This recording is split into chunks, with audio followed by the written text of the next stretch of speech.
Yun guys, good morning sa inyo lahat. Yan, for today's video guys, nandito pa rin tayo kay Premium Bikes Corporation.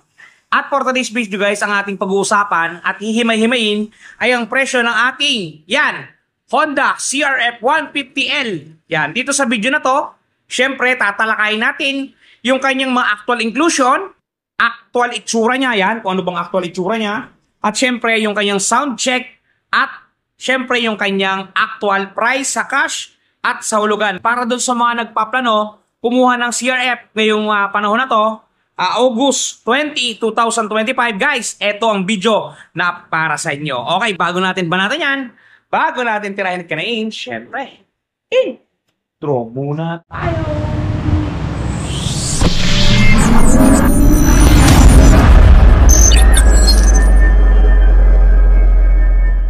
Okay guys, without further ado, eto na. Simulan na natin ang pagpapakita ko sa inyo ng Honda CRF 150L. Eto guys, unahin natin sa kanyang susi.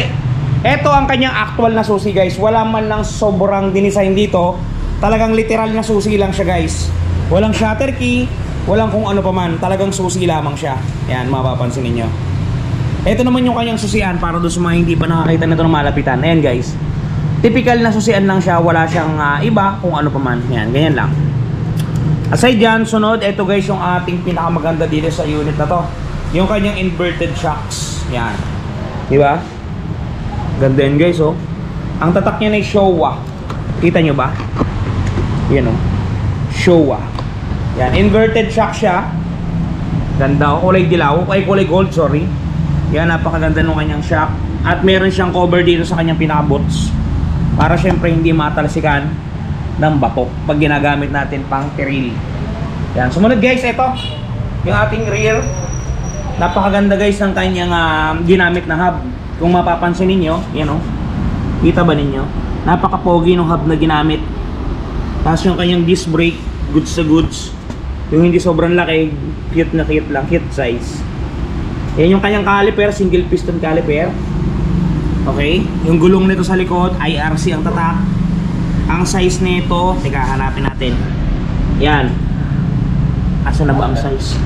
Hindi ko makita. Ito, 4.10 by 18. Yan yung kanyang size ng kanyang gulong. Yan guys. Medyo maliit yung gulong nito sa likod kumpara dito sa harap. Ito yung harap niya naman. 21 to kung hindi ako nagkakamali. Daka. Yan. 2.75 by 21. IRC din guys. Ang ganda din ng hub niya dito. Yan o, parang yung mga nabibili sa aftermarket. Di ba? Tapos yung kanyang caliper, double piston guys. Double piston. Tapos yung disc brake niya mas malaki sa harap kumpara doon sa likod. Ang kanyang itsura ng mukha hawig ng XRM guys. XRM na 125 hawig. Bakit ko nasabing hawig? Wait guys, take a look. Meron tayong XRM dito. Ito guys, tingnan nyo yung mukha niyan.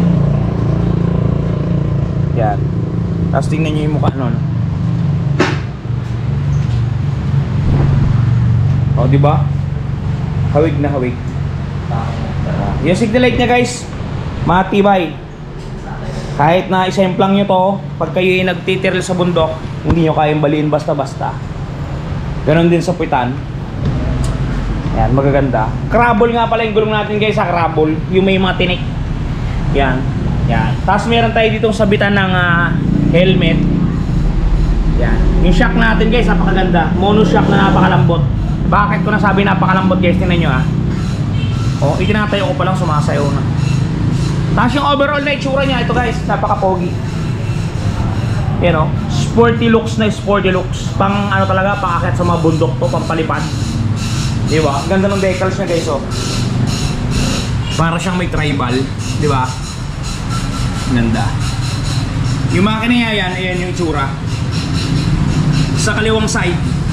Ito sa kanang side.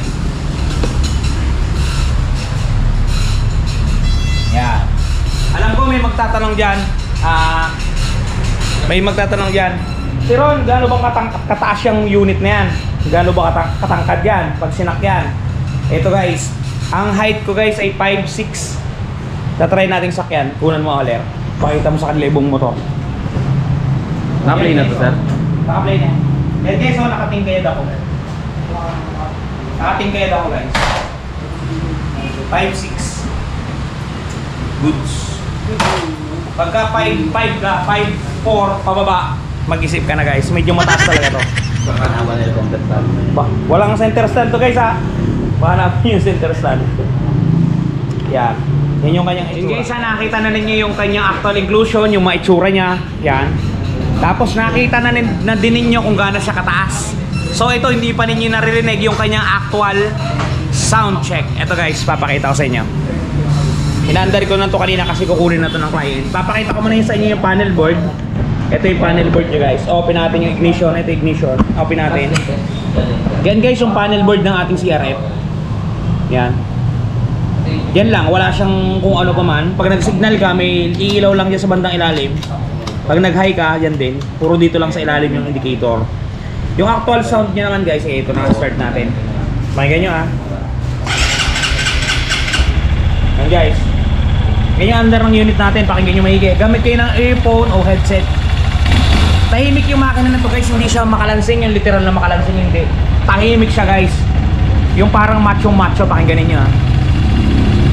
Uy, mainit na agad. Yan. Ito naman yung tunog ng kanyang muffler. Pakinggan nyo. Rev ko ng konti ha. Yan o, pakinggan nyo maigi.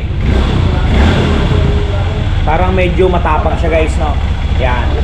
Yan yung andara ng ating CRF 150L 2025 para sa mga gustong kumuha niyan, pang trail, pang service o pang display lang sa kanya-kanyang mga bahay guys. Napakaganda ng unit na to. Gwapong-gwapo. Ito nga pala, bago natin makalimutan, ito yung presyo ng unit natin guys. Patayin muna natin yung unit. Yan. Meron din siyang kill switch na engine ha. Guys, ito yung presyo ng ating unit. Yan. Yung ating suggested retail price is 147,900 pesos. Nakikita, masyado mataas, ibaba ko na lang. Yan guys, 147,900 pesos ang SRP. Down payment natin guys ay 10% lamang. 14,000, teka lang, 14,790. Pag nag-down po kayo ng ganyan, ang monthly po sa 2 taon, 8,950.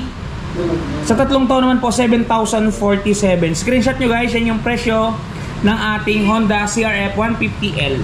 Ito yun. Yan. Yan siya. Pogi. Siya yung pinaka-latest. Alright. Ganda guys, oh. Dalawa yung in tsaka out niya. Bad. Goods na goods. Yun guys, kumuha na kayo. 10% lamang ang down payment nito sa Premium Bikes Corporation guys. Yan. Premium Bikes Corp. Available lang unit natin.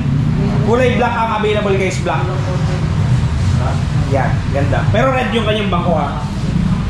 Ang requirements nga pala natin guys, pagka kukuha kayo ng hulugan dito kay Premium Bikes, 1 valid ID lang, tsaka proof of income. Yun lamang pong dalawa na yun.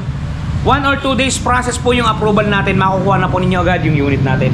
I-assist naman po namin kayo, yan, nang walang kuskus balungos. Doon nga pala sa mga gusto mag-apply by online, meron tayong description box sa ilalim guys. Meron dyang link na online application na pagka nag-apply kayo dyan sa online application, i-click nyo lang, dediretso na kayo dun sa mga pipilapan ninyo. Ilalagay nyo lang dun sa ilalim guys, dun sa agent o kung saan ninyo nakita si Ron TV. Pindutin nyo lang yung tapat ni si Ron TV para sa atin siya bumagsak na nanggaling yung information sa akin papunta sa inyo.